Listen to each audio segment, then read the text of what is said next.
Menos trabalho e mais tempo livre.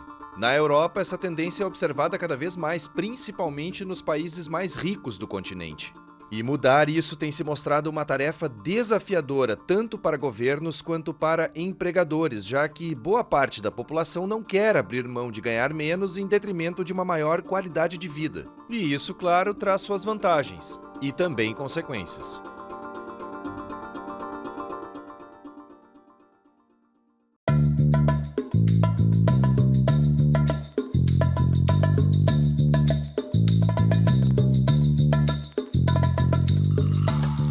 E está no ar o DW Revista, o podcast semanal produzido pela redação brasileira da DW. Eu sou o Guilherme Becker e falo diretamente de Bonn, na Alemanha. Nesta edição, vamos abordar qual é a estratégia da Europa para que seus trabalhadores sintam-se mais propensos e atraídos a trabalhar mais horas do que vem trabalhando nos últimos anos. E vamos falar também sobre outra tendência que influencia a diminuição no número de horas trabalhadas, a semana de 4 dias. Quem vai falar comigo é o professor de Estratégia e Liderança da Fundação Getúlio Vargas em São Paulo, Paul Ferreira, que é francês de Montpellier e está no Brasil há 6 anos. E estuda o futuro do trabalho e suas implicações para organizações e indivíduos.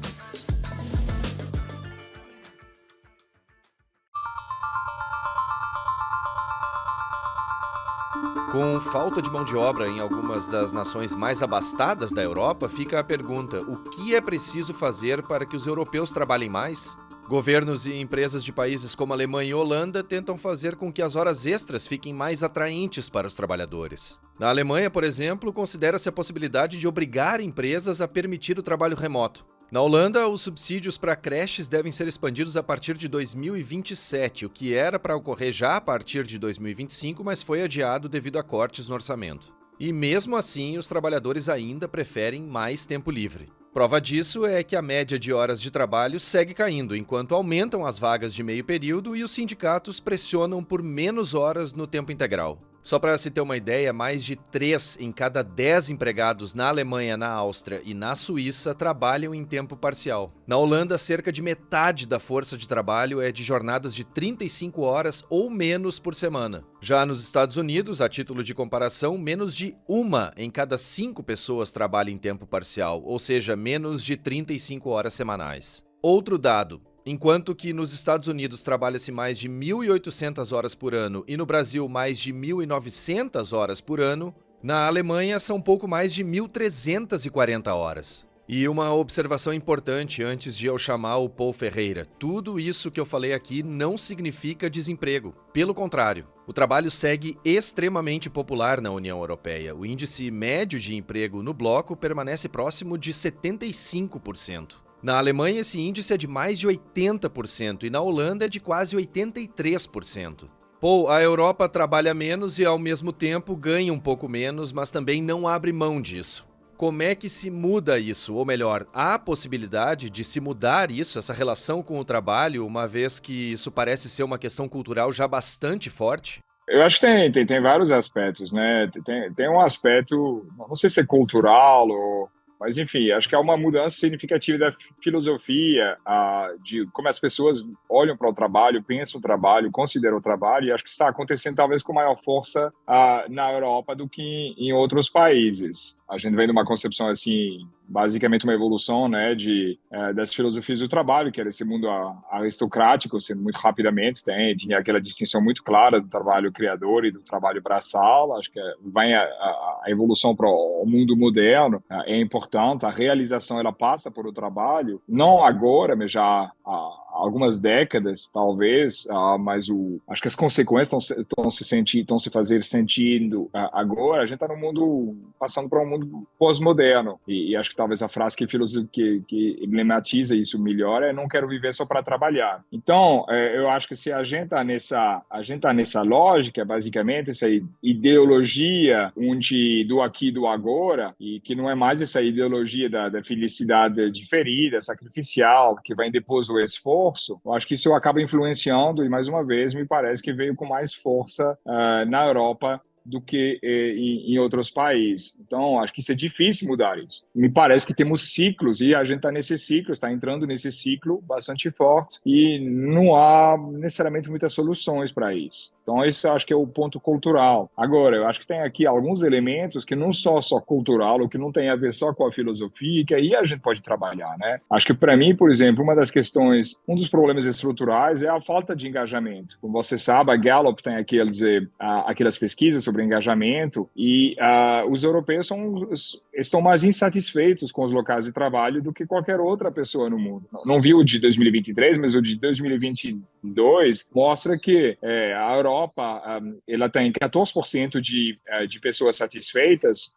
enquanto esse porcentagem ele está muito acima nos Estados Unidos, está à volta de 33%, está inclusive mais acima na América Latina como um todo, no Canadá também, e está abaixo da média global, né, que é de 21%. Então, acho que há alguma coisa com o engajamento do trabalho, as pessoas estão felizes fora do trabalho, mas não conseguem ser felizes com o trabalho. E acho que aqui o ponto, ele tem muito a ver para mim, certamente tem várias questões, mas a gente sabe que também tem empresas boas na Europa, né? Empresas que cuidam dos profissionais. Então, acho que é uma questão, em geral, parece um sinal de má liderança e de incapacidade de gestão de pessoas, né? A própria Gallup fez um recorte sobre a Alemanha e ela identificou que, enquanto 97% dos gestores alemães pensam que são bons gestores, 69% dos funcionários alemães pensam que têm maus gestores. Então, a gente tem essa divergência entre como os gestores se veem e como é que eles são percebidos. Então, a gente tem que resolver essa questão aqui de como é que nós temos gestores que sejam capazes de engajar mais, de motivar mais, de fazer, de proporcionar um contexto para os seus subordinados, nos quais eles sejam capazes de utilizar suas competências da melhor forma, sejam capazes de ver crescimento ao longo da carreira, sejam capazes de ver sentido no que eles estão fazendo. Então, acho que a maneira como as empresas europeias, de maneira geral, têm que rever essa relação empregador-colaborador e, obviamente, visando a maior autonomia. A autonomia é se dar a sua própria lei, né? E acho que isso é um ponto crucial. Ou e quanto ao investimento de empresas e governos em uma melhor remuneração de horas extras e também creches em tempo integral, esse é um caminho que pode dar certo?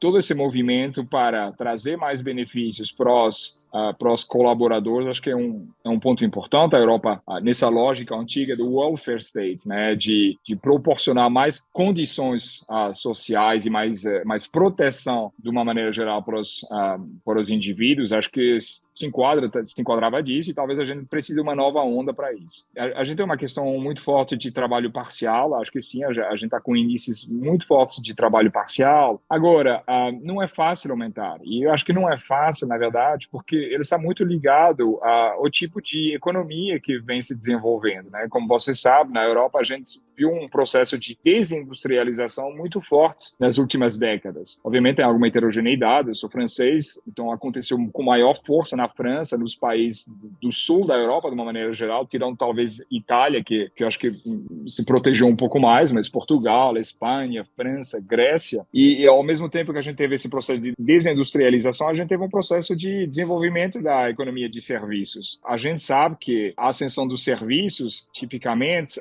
é acompanhada por números de crescimentos econômicos com tendência de queda. O mundo, de uma maneira geral, não está com taxas de produtividade como teve em outras décadas, acho que é mais acentuado nesses países do sul da Europa, na Europa de maneira geral. E, ao mesmo tempo, esse tipo de economia de serviço, combina muito com esse trabalho parcial. Então, acho que é difícil mudar isso se a gente não tem uma mudança um pouco mais significativa de repensar como é que a gente reindustrializa alguns setores.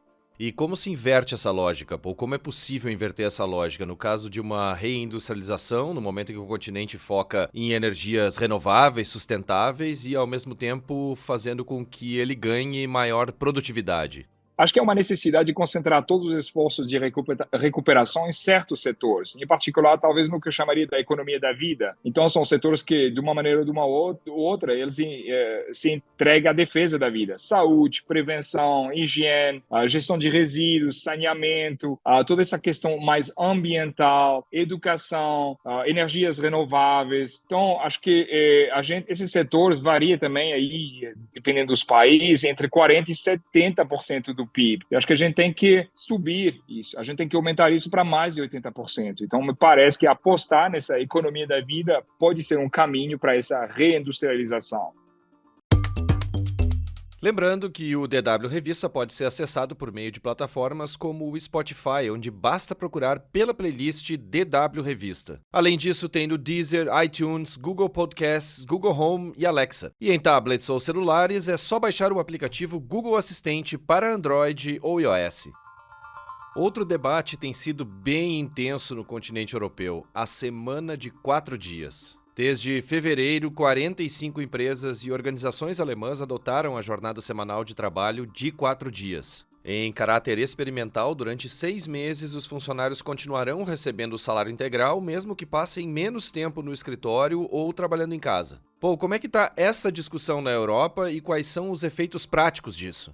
E assim, acho que é um tema que não é novo, ele teve muita força nos anos 70, se não estou enganado, com bastantes experimentos, ele corresponde também a uma redução ao longo das décadas desse tempo de trabalho. Voltando aqui para a França, é uma questão que costuma se impor na agenda dos políticos, a gente teve uma redução bastante importante lá no início dos anos 2000. Então, assim, acho que a gente está retomando um pouco dessa história. Eu acho positivo essa ideia de experimentos, inclusive eu estou conduzindo aqui o experimento no Brasil, da Semana de 4 dias, que foi iniciado agora também em janeiro, que vai ser um piloto nos próximos 6 meses. Nesse momento, a gente está com poucas conclusões, na verdade. Então, por um lado, temos esses grupos que estão por trás dessas iniciativas, nomeadamente esse 4 Days Week Global, que são grupos de advocacy, que obviamente eu acho que eles são bastante importantes, porque eles estão conduzindo esses pilotos, estão fazendo, evoluindo a maneira de olhar para esse fenômeno, acho que trazendo das possibilidades, das oportunidades. Quando a gente olha para as questões, para o que a academia mostrou até agora, na verdade, a gente vê que a relação entre produtividade, que é um tema central, inclusive na proposta, a ideia de reduzir a jornada de trabalho, manter o salário e mantendo a produtividade. Mas a gente vê que essa relação ela é mais complexa do que, pelo menos, esses primeiros relatórios, esses primeiros experimentos estão mostrando, né? Do ponto de vista acadêmico,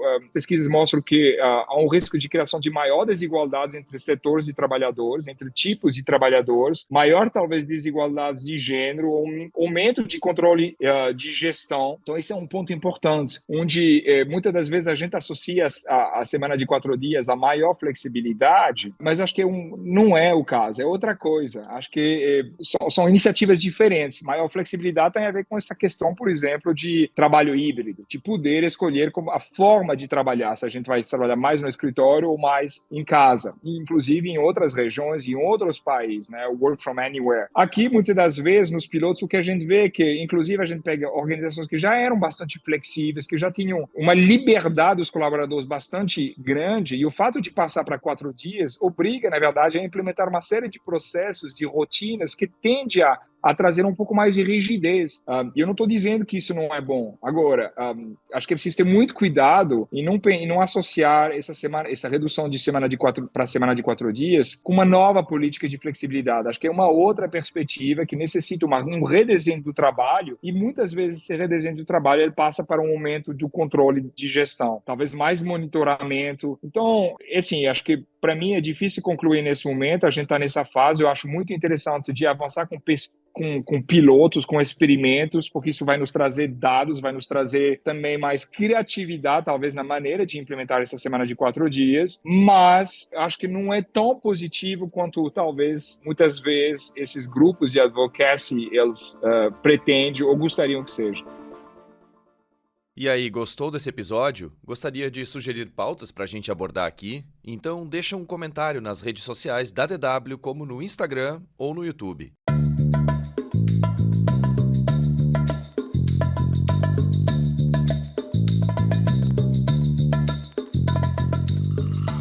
A edição desta semana do DW Revista, que é uma produção da DW em Bonn, na Alemanha, fica por aqui. Mais conteúdos no nosso site, dw.com/Brasil, e também no canal da DW Brasil no YouTube. A produção, a apresentação e edição técnica do DW Revista são minhas, Guilherme Becker, com o apoio de Enzo Kfouri e Leila Andruvait. A revisão final é da Fernanda Azzolini e a coordenação é do Rafael Plezan. DW Revista volta na sexta-feira que vem. Obrigado por acompanhar a gente e um bom final de semana.